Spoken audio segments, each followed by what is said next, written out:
Why everything is connected. The Buddhist wisdom of interdependence.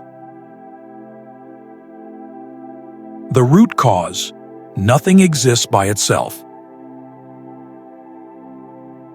We often move through life assuming there's a clear line between me and everything else. I am in here, the world is out there.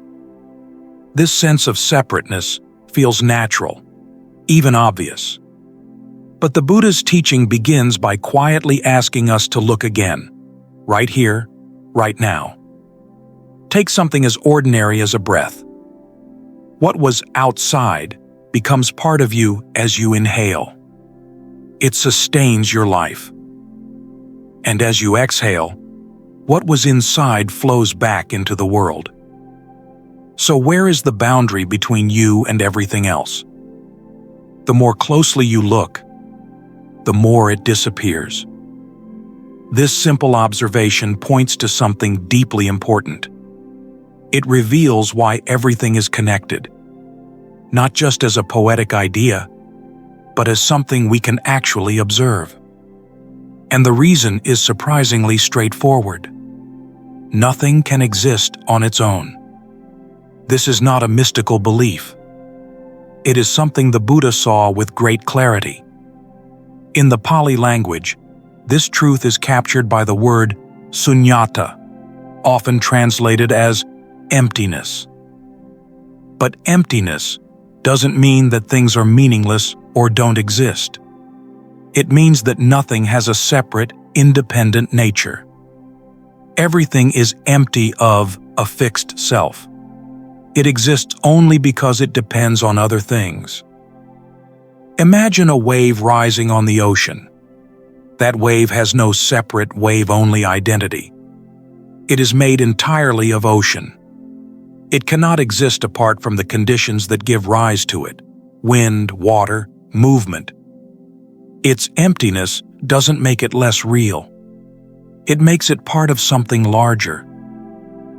The Buddha was once asked what it means to say that the world is empty. His answer was simple and profound.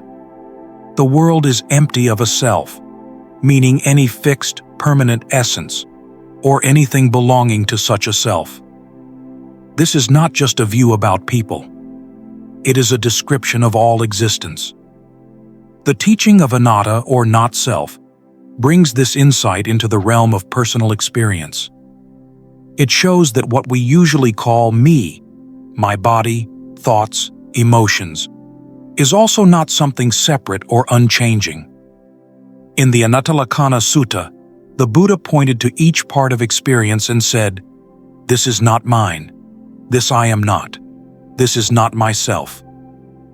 Far from being depressing, this can be a doorway to freedom. If we are not trapped inside a fixed, separate self, then we are not limited by it. To be empty of a separate identity is to be open, to be in continuous relationship with everything. It means we are not islands. We are bridges. This insight is very different from some Western ideas. Aristotle, for example, spoke of substance, the idea that every object has its own core identity. But the Buddha saw something else. A rock is not a rock because it has some hidden rockness. It is the result of minerals, pressure, heat, and time coming together. It exists not by itself, but because of many other things. Its very nature is connection. You don't need complex philosophy to understand this. Just look around. Find an object near you. A wooden table, perhaps. Look past the label table. See the tree it came from, the sunlight and rain that fed that tree, the hands that shaped the wood, the tools, the metals, the people who mined them, the stars that created those elements.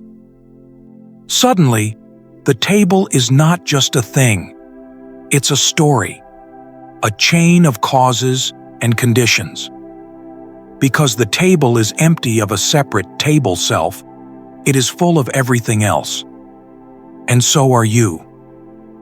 To realize that nothing exists alone is not a loss of identity. It is the beginning of seeing clearly. When we let go of the illusion of separateness, the world doesn't become empty in the way we fear. It becomes spacious, full of life. And in that space, we no longer stand apart from the world, we stand within it. The cosmic law, how this connection works. Once we see that nothing exists on its own, a deeper question naturally follows. If nothing stands alone, then how do things even arise? If a table is not one thing, but a meeting of sun, tree, hands, and intention, what is it that brings these elements together? What kind of law governs this endless dance of conditions? The Buddha offered a profound yet simple answer. He called it Paṭiccasamuppāda, dependent origination. This is not just a philosophical idea. It is the underlying structure of reality itself. It explains not only how a flower blooms or how thoughts arise, but how suffering begins, how it can end, and how life unfolds moment by moment. In the early Buddhist texts, the Buddha expressed this truth in a short and elegant formula. When this is, that is. From the arising of this, that arises. When this is not, that is not. From the cessation of this, that ceases. Every event is part of a pattern. Nothing emerges out of nowhere. Everything we experience arises because certain causes came together. And when those causes fall apart, so does the experience. No exceptions. This is not a belief. It is something we can witness directly in every corner of our lives. Take, for example, something as mundane as your morning cup of coffee. That warmth in your hand holds the fingerprints of the entire planet. The rain that fell on distant soil, the farmer who nurtured the beans, the hands that harvested them, the heat from your kettle, the electricity from a power plant. The cup you hold isn't just a beverage. It is a chain of causes made visible. Without any one link in that chain, the coffee could not be there. That is dependent origination, alive in your hand. But this law is not just at work in the outer world. It flows through the mind as well. You touch the warm cup. Contact arises. That contact produces a pleasant feeling. From that feeling may come craving, the desire to taste, to have more. In Pali, these steps are known as phassa, vedana, tanha, contact, feeling, craving. These are not abstract terms. They describe your moment-to-moment experience. One leads to the next, naturally, silently. Nothing comes from nowhere. Everything leans on what came before. Other traditions have sensed this mystery too. The Tao Te Ching, a timeless Chinese text, speaks of the Tao, the natural way through which all things arise. The Tao gives birth to one gives birth to two gives birth to three, and three gives birth to the 10,000 things. This echoes the Buddhist view. Things are not created once and for all. They are always being born, always unfolding, always dependent on other things. Life is not made of fixed objects, but of processes that ripple into each other without a beginning or an end. This truth is not only philosophical, it is transformational. When a powerful emotion arises, fear, anger, sorrow, or even joy, we don't need to be overwhelmed or swept away by it. Instead, we can ask gently, what conditions gave rise to this? Did the anger come from exhaustion? Did the sorrow come from an old wound? Did the joy bloom from a simple kindness? The moment we see the causes clearly, we stop taking experience so personally. Joy, anger, sorrow. They are not declarations of who we are, but reflections of the conditions that gave rise to them. To see causes is to see clearly. It is to understand that what arises can cease, and what feels fixed can change. This is not just knowledge, it is freedom. For in a world built on conditions, nothing is doomed to stay as it is, even suffering, even us. The human experience, we are woven by our actions. So far, we've seen that nothing exists by itself, and that everything arises from conditions. But this understanding leads us to a more personal question. Where do we, as human beings, fit into this great web of rising and fading? If all things are connected, then what role do our choices, thoughts, and actions play? The Buddha answered this with a teaching that speaks directly to our lives. It is the teaching of kamma, often known as karma.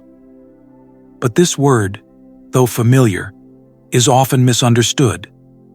It is not fate. It is not some cosmic reward and punishment system. It is much simpler and much more empowering. In the Anguttara Nikaya, the Buddha said clearly, "It is intention, monks, that I call kamma." Kamma means intention, the movement of the mind behind what we do.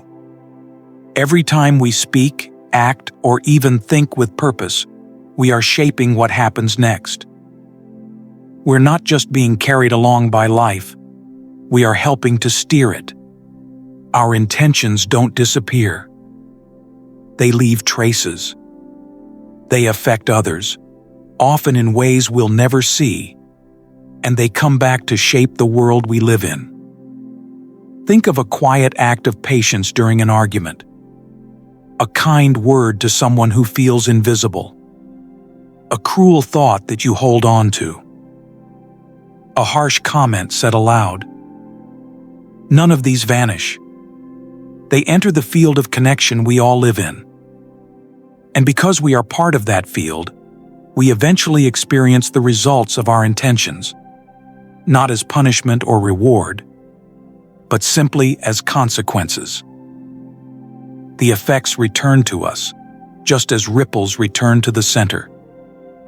As the Buddha said in the Dhammapada, not in the sky, not in the middle of the sea, not even in a mountain cave, nowhere on this earth can one escape the results of their actions. But this is not just about harm. The same law applies to kindness.